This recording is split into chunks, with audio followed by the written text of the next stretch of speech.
Hey, it's Ryan with Parts Doctor, and today I'm going to show you how to replace the defrost heater on the Samsung refrigerator.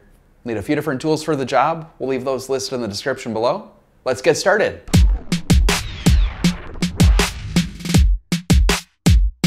For this repair, unplug or disconnect power to the refrigerator. The first thing that you need to do is remove the shelves to give you access to the evaporator cover. Next, remove the two vegetable drawers. Now remove the vegetable drawer cover by depressing the two locking clips, lifting up and out to remove. Next, remove the center shelf support by removing the cap and removing the two Phillips screws. Now remove the two Phillips screws on the evaporator cover. Behind the evaporator cover is the evaporator coil that cools the refrigerator. In some cases, the cover can get frozen to the coil and they won't separate easily. If your cover won't remove, you want to leave the doors open and let the refrigerator thaw out before removing the cover. Next, remove the evaporator cover by locating the locking tabs along the sides and prying on them to remove the cover.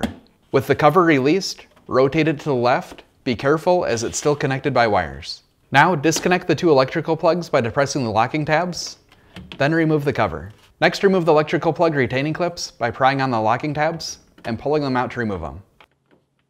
Now depress the locking tab and remove the electrical plug. Now cut the zip tie and be careful not to cut the wires. Repeat the same for the other side. Now remove the wire retainer on the right side by pulling on it to remove it. On the left side, remove the bimetal defrost thermostat by prying on it to remove it. Before removing the defrost heater, we'll be working with some sharp edges. You may want some gloves to protect your hands. Now, locate the defrost heater retaining tabs and pry on them with a flat blade screwdriver to release them. Next, bend the bottom two tabs with the needle nose pliers to release them. Next, carefully remove the defrost heater by starting at the top and working your way down. Carefully bend the defrost heater around the evaporator coil, being very careful not to damage the evaporator coil. If it's damaged, it must be repaired by a professional, and it's very expensive to fix. If you have a bad defrost heater and you need to purchase a new one, you can check out our website, partsdoctor.com. We'll leave a link in the description below. You want to make sure that you're searching with the model number from the tag on the refrigerator to make sure you get the correct part. We've seen Samsung list some incorrect part numbers for the defrost heater, so it's a good idea to double check the part number on the tag on the heater before ordering a new one. The new defrost heater does not include a heater drain probe or retaining clip. You'll need to transfer those over from the original. Some defrost heaters have a built-in bimetal defrost thermostat like this one, and on others it's sold separately. It just depends on each model refrigerator. If the defrost heater or bimetal thermostat fails, it can cause the refrigerator not to go through the automatic defrost cycle properly. This can cause excess ice and frost to build up around the evaporator coil, which can cause the refrigerator not to cool, or it can cause the defrost drain to freeze up. To install the defrost heater, first insert the heater probe into the drain hole, then tuck the left side behind the coil, and then the right side.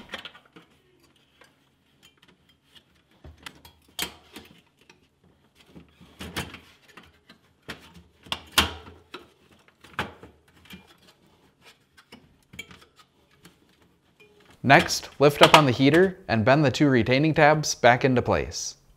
Now on the right side, tuck the wire into the retaining clip. Next, fold over the locking tab. Now, snap the wire retainer back in place. Now on the left side, tuck the wire into the retainer. Now, bend the three retaining tabs back into place. Next, clip the bimetal thermostat back into place. Now, reinstall the electrical plug, followed by the retaining clips, and then repeat the same for the other side. Next, zip tie the two wires together. Next, insert the evaporator cover into the left side, then reconnect the two electrical plugs. Now rotate the cover and insert the top first, then snap the locking tabs back into place. Now, reinstall the two Phillips screws. Now install the center shelf support by inserting the top first, then the bottom, and installing the screws.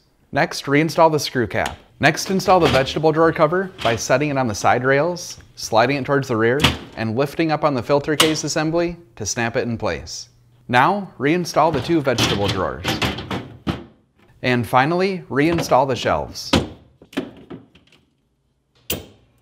So that's it for this video. If you have any tips or tricks of your own, let us know in the comments below. And if you like fixing things, please consider subscribing.